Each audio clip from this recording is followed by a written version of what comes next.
Okay, let's unpack this. Today, we're taking a deep dive into a major new strategic plan launched in Cambodia. It's focused specifically on climate change. That's right. And we're pulling our insights, directly from info shared by the Phnom Penh Post about this really significant national roadmap. Right, and this isn't just theory, is it? It's a concrete document. It's called the Cambodia Climate Change Strategic Plan 2024-2033. Yeah, or CCCSP 2024-2033 for short. Easier to say. Definitely. And our mission with this deep dive is to really get under the hood, understand what's actually in this plan. The goals, the challenges. Exactly. The challenges it's trying to tackle, the sort of collaborative effort behind it, and, ultimately what Cambodia is aiming for over the next 10 years. And the launch itself, that really signals how important this is, doesn't it? It does. Officially unveiled May 22nd, Ministry of Environment. Yeah, and the Environment Minister, Ing Sophalith, he presided. But what really caught my eye was the international presence. Mm-hmm. The EU ambassador was there. And the UNDP representative, too. That shows, it's got global significance, international backing. Yeah, it underscores that support. And what's fascinating here is the scope.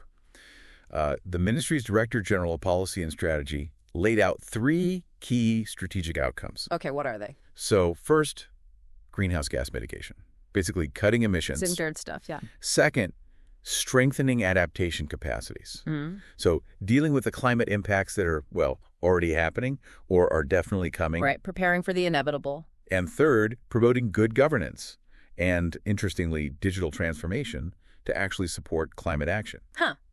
So it's hitting the cause, preparing for the effects, and building the systems and data needed to manage it all.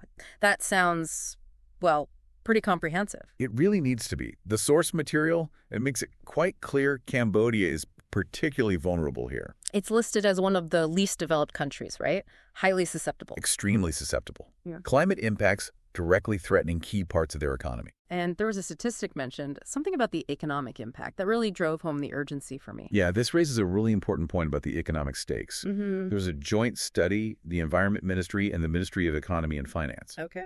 And it forecasts a potentially massive economic hit. I mean, without action, climate change could shave off 2.5% of Cambodia's GDP by 2030. That's soon. And it gets worse. A startling 9.8% reduction by 2050. Wow. Nearly 10%. Almost a tenth of their GDP by mid-century. Right. That's not just some abstract number, is it? It really frames climate action as like an urgent economic survival strategy. No kidding. Losing almost a tenth of your economy. That's a powerful motivator.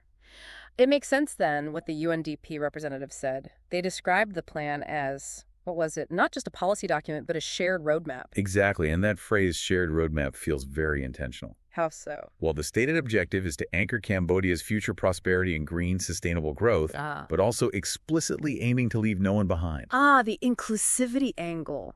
Right. It's about bringing in the voices, the needs of all Cambodians, tackling vulnerabilities, boosting resilience for those most at risk from climate effects.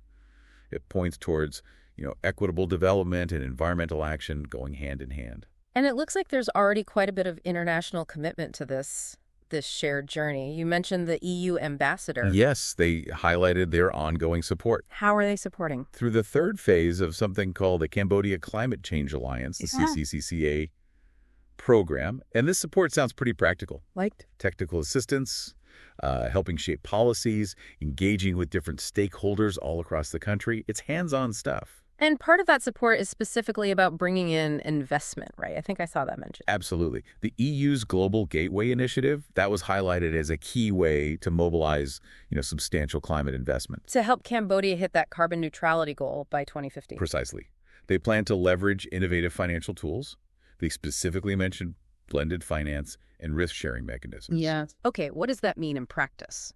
The idea seems to be to unlock significant green capital, get European companies and investors involved, funding sustainable projects. Like renewable energy. Yeah, renewables, climate-smart agriculture, building resilient infrastructure, that kind of thing. The goal is economic growth and jobs while protecting the environment. Sort of the holy grail, really. Sounds ambitious, using finance in new ways for green goals. Okay, shifting back to the Cambodian government's view. The environment minister really seemed to emphasize the plan's strategic importance domestically. He did. He stressed its fundamental role in supporting the implementation of the first phase of Cambodia's pentagonal strategy. So embedding climate action right into their main national development plan. Exactly. And reaffirming that commitment to carbon neutrality by 2050. And he made a specific call about how this plan needs to be implemented, didn't he? Yes. And this is a really crucial point, I think. The minister was very clear that even though the CCCSP is a national framework led by his ministry, its implementation is not just their job alone. He explicitly called for collective action. Meaning every single sector has to work together to turn these strategic objectives into, concrete, tangible results on the ground. It can't just sit on a shelf. Which sectors did he specifically point to, the ones needing that immediate collective action? He identified the key ones, the primary contributors to greenhouse gas emissions. So, energy production. Obvious one. Industrial processing and product use, forestry and other land use practices, agriculture, another big one, and waste management. So pretty much all the major economic and land use areas. Right. The message was clear. Action is needed right across the board in all these crucial areas if the plan is going to actually work. There was also an interesting bit about building up their own capacity for financing, wasn't there? Yes, good point. The minister also emphasized the critical need to strengthen the capacity of the National Council for Sustainable Development. Why them specifically? The aim is for it to become a nationally accredited entity. That's apparently a necessary step to allow it to directly access financing from major international climate funds. Like the Green Climate Fund. Exactly like the Green Climate Fund. Building that direct access capability is clearly seen as a priority for, funding future initiatives without always needing intermediaries. Makes sense. And this plan, it seems it got backing right from the very top. It did. The minister expressed gratitude to Prime Minister Hun Manet for endorsing the CCCSP. He described that endorsement as reflecting the government's unwavering commitment to tackling climate change and ensuring a sustainable future. That level of endorsement really signals it's a national priority, doesn't it? Absolutely. It gives it significant political weight.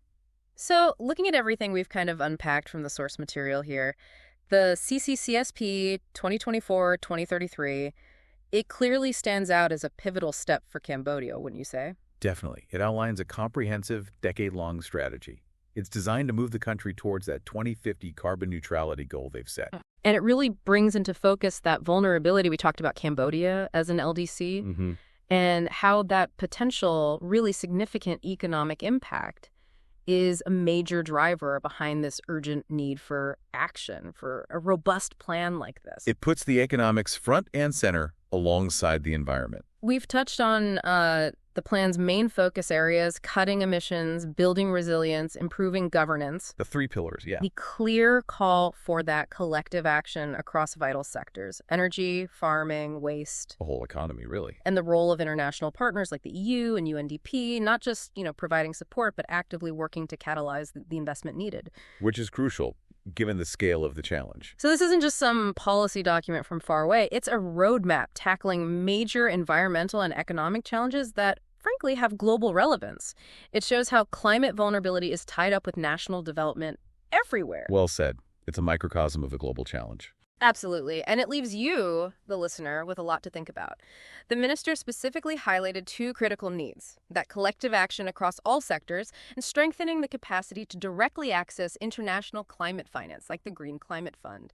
So, considering the sheer scale of the challenge and that potential economic vulnerability we discussed, what do you think is the single biggest hurdle Cambodia might face in actually translating this ambitious strategic plan into tangible, real-world outcomes across such diverse sectors over the next decade? Something to mull over.